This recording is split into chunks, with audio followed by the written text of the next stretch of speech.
Assalamualaikum warahmatullahi wabarakatuh. Hello everyone, welcome back to my video.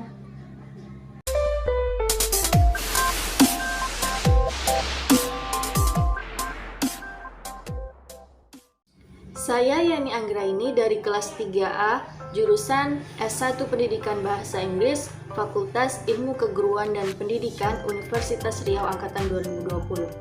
Sebelumnya saya ingin mengucapkan terima kasih kepada Mem Dr. Adni Prawati Master of Education selaku dosen pengampu mata kuliah media pembelajaran bahasa Inggris. Nah, video ini dibuat bertujuan untuk melengkapi tugas NIT tes mata kuliah media pembelajaran bahasa Inggris. Nah, di video ini saya akan menjelaskan tentang rencana pelaksanaan pembelajaran mata pelajaran bahasa Inggris untuk kelas 8 materi descriptive text bagian describing people dengan learning media audio.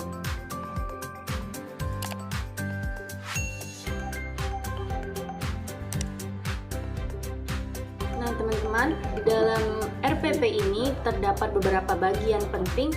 Yang pertama ada kompetensi inti, di mana dalam kompetensi inti ini siswa diharapkan yang pertama bisa menghargai dan menghayati ajaran agama yang dianutnya.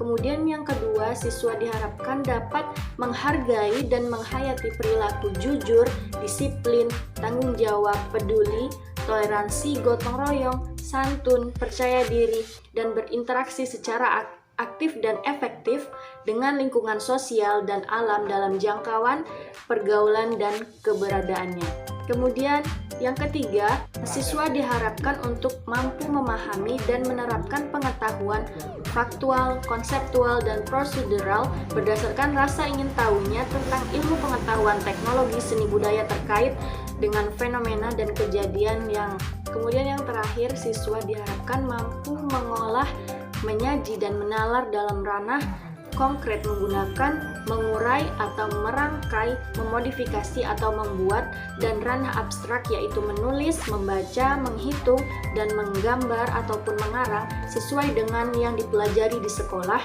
dan sumber lain yang sama dalam sudut pandang teori. Baiklah, bagian penting selanjutnya ialah kompetensi dasar dan indikator, di mana dalam kompetensi dasar ini yang pertama, bagian 1.1, siswa diharapkan mampu mensyukuri kesempatan dapat belajar bahasa Inggris sebagai bahasa komunikasi internasional yang diwujudkan dalam semangat belajar. Tentunya indikator yang diperlihatkan dari kompetensi tadi ialah siswa mampu menunjukkan rasa syukurnya kepada Tuhan dalam proses pembelajaran. Nah, bagian 2.3, siswa diharapkan mampu menunjukkan perilaku tentang tanggung jawab, peduli, kerjasama, dan cinta damai dalam melaksanakan komunikasi fungsional. Dan indikator yang didapatkan dari kompetensi 2.3 tadi ialah yang pertama, mampu menunjukkan perilaku peduli, bertanggung jawab, dan bekerja sama dalam proses pembelajaran. Nah, yang selanjutnya bagian 3.10, di mana dalam bagian ini diharapkan siswa mampu menerapkan struktur teks dan unsur kebahasaan untuk melaksanakan fungsi sosial teks deskriptif dengan menyatakan dan menanyakan tentang deskripsi orang pendek dan sederhana sesuai dengan konteks penggunaannya. Nah, indikator yang dihasilkan dari bagian 3.10 ini yang pertama adalah mampu memberi nama orang atau judul dari teks deskriptifnya. Kemudian yang kedua yaitu mampu mengidentifikasikan sifat orang yang dijelaskan dalam sebuah teks deskriptif tersebut. Nah, yang ketiga yaitu mampu menyebutkan fungsi sosial, unsur kebahasaan, dan struktur teks deskriptif secara lisan maupun tulisan. Bagian selanjutnya yaitu bagian 4.11, di mana siswa diharapkan mampu menangkap makna dalam teks deskriptif secara lisan dan tulis secara pendek dan sederhana. Kemudian indikator yang dihasilkan yang pertama adalah menemukan gambaran umum dari sebuah teks, kemudian yang kedua menemukan informasi tertentu dari teks secara sederhana. Nomor yang ketiga ialah menemukan informasi rinci dari teks sederhana yang disajikan. Selanjutnya bagian yang terakhir yaitu bagian 4.12, di mana di sini diharapkan siswa mampu menulis, mempresentasikan, dan menyimpulkan teks deskriptif secara lisan dan tulis dengan pendek dan sederhana tentang orang dengan memperhatikan fungsi sosial, struktur teks, dan unsur kebahasaan yang benar dan sesuai dengan konteks. Indikator yang diharapkan dari kompetensi tersebut ialah yang pertama, mampu menulis teks deskriptif tentang orang. Yang kedua, mampu mempresentasikan teks deskriptif. Yang ketiga, mampu menyimpulkan isi teks deskriptif menggunakan bahasa sendiri. Nah, dari setiap rencana pembelajaran yang dibuat tentu ada tujuan pembelajaran yang diharapkan. Nah, dari beberapa rancangan-rancangan atau rencana pembelajaran yang telah dibentuk tadi, di sini saya menyimpulkan ada 3 tujuan pembelajaran. Yang pertama ialah setelah membaca materi yang diberikan tentang teks deskriptif, diharapkan siswa dapat memahami dan menentukan fungsi sosial, struktur teks, dan unsur kebahasaan teks deskriptif secara lisan maupun tulisan. Kemudian yang kedua ialah setelah mendengarkan audio, karena di sini kita menggunakan media audio, diharapkan siswa mampu menemukan informasi tertentu dan rinci dari teks deskriptif. Dan tujuan yang ketiga atau yang terakhir yaitu setelah berdiskusi dengan teman dan mendengarkan penjelasan dari guru dari sebuah media audio ataupun secara lisan, diharapkan siswa dapat menyelesaikan latihan tentang teks deskriptif meliputi menulis, mempresentasikan, dan menyimpulkan dari contoh teks deskriptif yang disediakan. Nah, bagian penting selanjutnya ialah materi pembelajaran, di mana di sini yang kita bahas adalah tentang teks deskriptif. Jadi di sini saya akan memberikan penjelasan sedikit tentang teks deskriptif. Yang pertama, teks deskriptif adalah salah satu jenis teks yang berfungsi untuk menggambarkan suatu objek seperti orang, hewan, benda, ataupun tempat secara rinci. Kemudian dalam teks deskriptif ada 3 bagian penting. Yang pertama adalah social function atau tujuan dari teks tersebut. Nah, teks deskriptif ini berfungsi untuk mendeskripsikan atau menggambarkan karakteristik dari suatu objek seperti orang, tempat, hewan, ataupun benda secara rinci agar pembaca seolah-olah melihat, merasakan, mendengar, bahkan mengalami langsung apa yang disampaikan dalam teks tersebut. Bagian yang kedua ada generic structure, yaitu struktur teks, di mana struktur teks deskriptif ini terbagi menjadi 2 bagian. Yang pertama yaitu identification. Identification ini berisi tentang topik objek yang akan dibahas. Jadi biasanya di dalam teks deskriptif bagian identifikasi itu berada di awal kalimat di paragraf pertama. Kemudian yang bagian kedua yaitu description, di mana description ini berisi tentang gambaran suatu objek, mengenai detail objek seperti keadaan fisik objek, asal-usul, hingga fakta-fakta unik lainnya. Bagian yang penting selanjutnya ialah language features atau unsur kebahasaan. Nah, di teks deskriptif ini memiliki beberapa unsur kebahasaan untuk membedakan antara teks deskriptif dengan teks yang lainnya. Nah, beberapa unsur kebahasaannya yaitu yang pertama menggunakan simple present tense untuk menjelaskan ciri-ciri terkait subjek yang dibahas. Contohnya, she is my classmate or he has strong arms. Yang kedua, menunjukkan kata benda atau noun yang spesifik seperti my classmate, her pet, his show, or our school. Unsur kebahasaan yang selanjutnya ialah penggunaan kata benda terperinci atau detailed noun phrase. Contohnya, a comfortable long, an active young girl. Dan unsur kebahasaan selanjutnya adalah penggunaan berbagai jenis kata sifat atau adjektif. Contohnya, to big round eyes. Unsur kebahasaan selanjutnya menggunakan relating verbs, yaitu contohnya it has good voice. Terus ada it's black. Dan unsur kebahasaan selanjutnya menggunakan thinking verbs atau feeling verbs. Contohnya, I think she is quite nice. I think my bedroom is the best place to live. I feel that he is a warm and honest person, dan lain-lain. Selanjutnya menggunakan bahasa figuratif atau analogi. Contohnya, my little sister is the sweetest candy. Dan she's not as black as she is painted. Atau today is as hot as in the desert. Selanjutnya yang unsur kebahasaan selanjutnya yaitu menggunakan action verbs. Contohnya, she always comes on time. Nah, kalau kalian mau melihat contoh teks deskriptif melalui media audio, kalian boleh lihat di description box, ada link yang saya cantumkan. Di situ adalah audio tentang contoh teks deskriptif. Bagian penting lainnya dari RPP ini adalah tentang metode pembelajaran. Di sini menggunakan pendekatan scientific approach. Kemudian model pembelajarannya yaitu eksplorasi, elaborasi, dan komunikasi. Selanjutnya strategi pembelajaran yang digunakan adalah diskusi, tanya jawab, dan praktis. Yang penting selanjutnya ialah mengenai media atau alat dan sumber belajar. Di sini kita menggunakan media audio.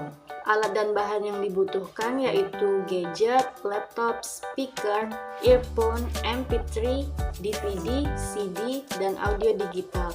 Kemudian sumber belajarnya menggunakan buku paket, YouTube, Telegram, dan Google. Selanjutnya kita masuk ke langkah-langkah kegiatan pembelajaran. Nah, dalam kegiatan pembelajaran ini terbagi menjadi 3 step. Yang pertama adalah pendahuluan, yang kedua kegiatan inti, dan yang ketiga adalah penutup. Nah, di dalam step pendahuluan di sini diberikan waktu selama 10 menit, di mana guru memberikan persepsi dan motivasi kepada siswanya. Kemudian guru menyapa dengan menggunakan bahasa Inggris agar terciptanya English environment di dalam lingkungan sekolah. Selanjutnya, guru mengecek kehadiran siswa. Setelah itu, guru mereview kembali materi yang sudah dipelajari minggu lalu. Kemudian, setelah itu guru memberikan beberapa pertanyaan untuk mengetes kembali kemampuan siswa terhadap materi yang sudah disampaikan sebelumnya. Selanjutnya, guru menyampaikan manfaat materi pembelajaran. Kemudian, guru mendemonstrasikan sesuatu yang terkait dengan materi pembelajaran. Selanjutnya, masuk ke kegiatan yang kedua, yaitu kegiatan inti. Ini diberikan waktu selama 60 menit. Nah, dalam kegiatan ini, langkah pembelajaran pertama yang digunakan adalah mengamati atau observing, di mana di sini guru meminta peserta didik atau siswanya untuk membaca buku dan mendengarkan audio tentang teks deskriptif dan contoh singkat dan sederhana tentang orang. Kemudian siswa diberikan instruksi untuk memperhatikan fungsi sosial, struktur teks, dan unsur kebahasaan teks deskriptif singkat dan sederhana yang menjelaskan juga tentang orang. Kemudian langkah pembelajaran yang kedua yaitu menanyakan atau questioning.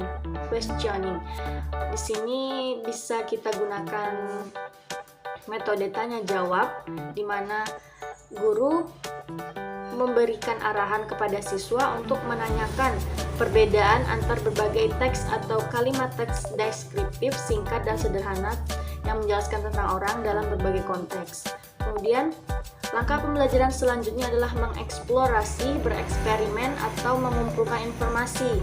Nah, di sini guru menginstruksikan kepada peserta didiknya untuk membaca dan mendengarkan contoh-contoh teks deskriptif yang singkat dan sederhana yang menjelaskan tentang orang dari berbagai sumber, misalnya bisa dari YouTube, podcast, ataupun media yang lainnya. Langkah pembelajaran selanjutnya yaitu mengasosiasi, di mana di sini guru menginstruksikan siswanya untuk membentuk kelompok secara berpasang-pasangan, di mana di sini mereka saling menganalisis teks deskriptif dengan fokus pada fungsi sosial, struktur teks, dan unsur kebahasaannya.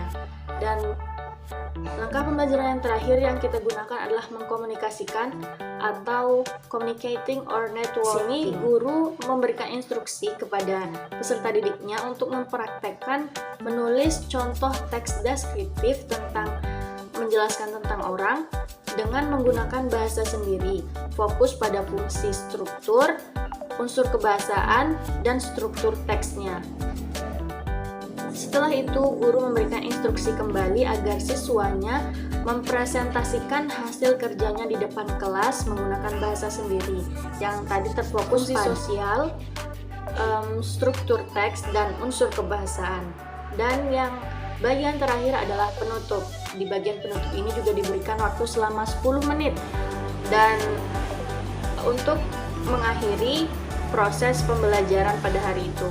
Nah, hal-hal yang dilakukan dalam penutup ini yang pertama melakukan refleksi atau membuat rangkuman dengan melibatkan peserta didik. Di sini bisa diinstruksikan kepada siswa untuk membuat ringkasan dari materi yang sudah dipelajari pada hari itu. Yang selanjutnya yaitu guru memberikan latihan kepada siswa, bisa berupa latihan lisan maupun latihan secara tertulis. Kemudian yang selanjutnya mengumpulkan hasil kerja sebagai bahan portofolio. Dan yang terakhir melaksanakan tindak lanjut dengan memberikan arahan kegiatan berikutnya dengan tugas pengayaan. Nah, jadi teman-teman, untuk media pembelajaran teks deskriptif menggunakan media audio, ada beberapa macam media yang bisa kita gunakan. Yang pertama adalah di sini saya menggunakan aplikasi Telegram untuk menemukan podcast teks deskriptif. Di sana kita bisa mencari channel English Podcast dan di sana ada banyak sekali kumpulan-kumpulan podcast yang bisa dijadikan contoh untuk teks deskriptif.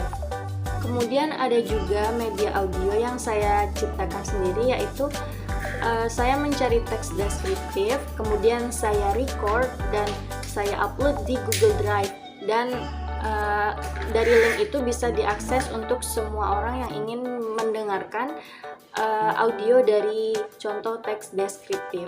Selain itu, kita juga bisa mencari materi teks deskriptif berupa audio yang ada di YouTube. Dan dari video di YouTube itu bisa kita download di Feedmat untuk mengambil versi audionya saja. Dan untuk melakukan exercise-nya, di sini kita bisa menggunakan Quizizz dan ProProfis. Di sana ada diberikan soal-soal audio yang bisa diputar mengenai teks deskriptif. Jika kalian ingin mendengarkannya dan mengerjakan soal latihannya, kalian bisa cek linknya di description box. Oke, baik teman-teman, demikianlah penjelasan yang dapat saya sampaikan. Mohon maaf atas segala kekurangan. I wanna say thank you so much for watching my video. Sampai jumpa di video selanjutnya. Wassalamualaikum warahmatullahi wabarakatuh.